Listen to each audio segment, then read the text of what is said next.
Well, it rumbles on. Breaking news this morning. The Home Secretary, James Cleverly, has joined calls for the former Tory Deputy Chairman, Lee Anderson, to apologise following those controversial comments about the London Mayor, Sadiq Khan. We're joined now by the Illegal Migration Minister, Michael Tomlinson. Mr Tomlinson, thanks very much indeed. Morning. Good morning.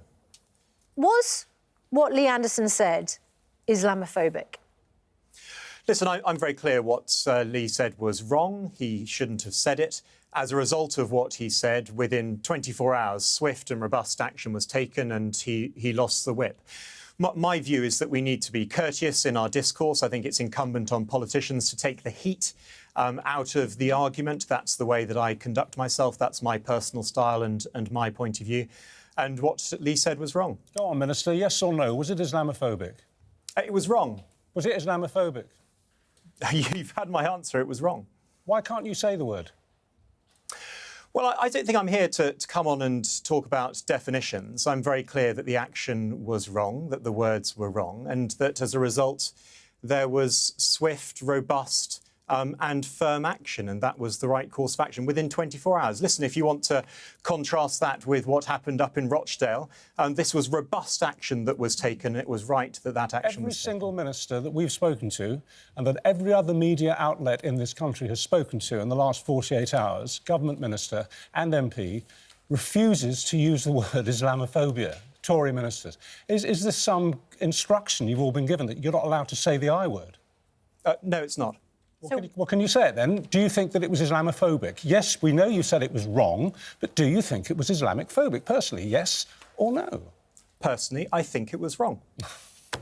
Mr Tomlinson, are you allergic to the words Islamophobic? I don't understand why the Conservative Party is so reluctant to call it out. You keep calling it wrong. Politicians say things which are wrong all the time. You don't normally withdraw the whip from them and insist they apologise. So there must be something distinctive about what Lee Anderson said, and that distinctiveness, in many people's view, is Islamophobia. What he said was wrong, and within 24 hours the whip was taken from him. As I say, this is robust action. It was swift action that was taken, and I support it. I think politicians... So what was wrong about it? Let's get to the bottom of what was wrong about what he said. Politicians have a duty to to dial the temperature down, to take the temperature down, if you like. That's my view. I think that we should be talking... So in what way was he dialing the temperature up? I think we should be talking respectfully and courteously in terms of the way that I conduct myself. I think that is my view. It's what we should be doing as politicians. We should be dialing the temperature down. OK, so when he said that Islamists had control of Sadiq Khan and had control of London, in what way was he dialing the temperature up other than lumping in a Muslim mayor of London into Islamists and Muslims more broadly? It sounds highly prejudicial, highly inflammatory and Islamophobic. I don't think I can be clearer than I have been. I think that what... If you were being clearer, we wouldn't keep asking you to define this as Islamophobic. I mean, you can literally have the opportunity to say now, no, it wasn't Islamophobic. And many people might agree with you. A lot of our viewers would agree with you. There's been a huge amount of support for what Mr Anderson said. There's a way out. Would you like to say that you personally don't think it was Islamophobic and we can move on? Richard, I don't think I can be clearer than what I have said. You read out just now, or it was read out just now, what Lee had said. I think what he said was wrong, and as a result of that, there was swift and robust action that was taken. Well, the Home Secretary has joined the clamour for him to apologise, and it's been suggested that if he does apologise, he's back in. Would you accept that? If he said he was sorry, didn't mean it, got it wrong, would you let him have the whip again? Richard, that's not a matter for me. Whipping, as you know, is a matter for the Chief Whip and for the Prime Minister. It's not for me to thrust myself, to impose myself on the Chief Whip and say what he should do. That's not my... OK, well, how would you feel if the Chief Whip said, OK, you're back in? How would you feel? Well, listen, Richard, that's a matter for the Chief Whip. That is not a matter for me. I've told you what my views are, and my views are that what was said was wrong. I hear myself repeating it, but you are asking me the question again. What was said was wrong, and yes, as a result of that, on behalf of our viewers, you see, I think possibly one of the misapprehensions that gentlemen and ladies such as yourself who come onto the programme to represent the government, I think you think that we're asking you these questions out of purely personal interest. It's not. We are representing the viewers. The viewers would like to know what you think, and you seemingly are not prepared to tell the viewers what you think. Never mind us. Richard, I think it was wrong, and I have said that repeatedly. OK.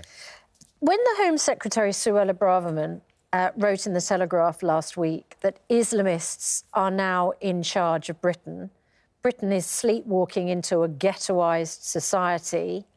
The truth is that Islamists, the extremists and the anti-Semites are in charge now. Is she wrong as well?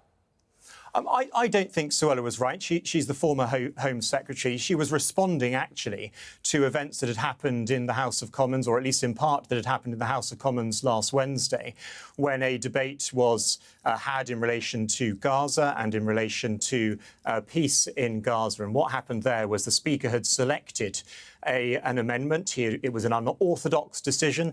And in fact, the Speaker said it was the wrong decision. He came back to the chamber of the House of Commons after that debate and said that he had got it wrong. And as a result of that, actually, I think that basic procedural error, there were heightened tensions, if you like. And as a result of that, at least in part, Suella wrote her article over the weekend. So what's the difference between Lee Anderson saying that Islamists are in charge of London and the former Home Secretary of the same party saying that the Islamists, the extremists and the anti-Semites are in charge now in this country?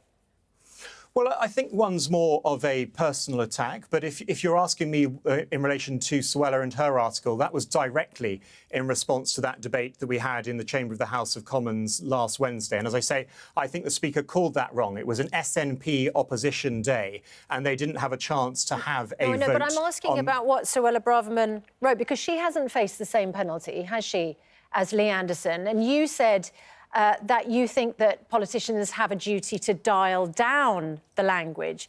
But in many people's views, someone saying the Islamists are in charge of London and the Islamists are in charge of Britain, both are factually incorrect, and both are dialing up the tension at a time when you say, in your words, politicians have a duty not to do that. So I'm just asking whether Suella Braverman should also face the same penalty as Lee Anderson, and if not, why not?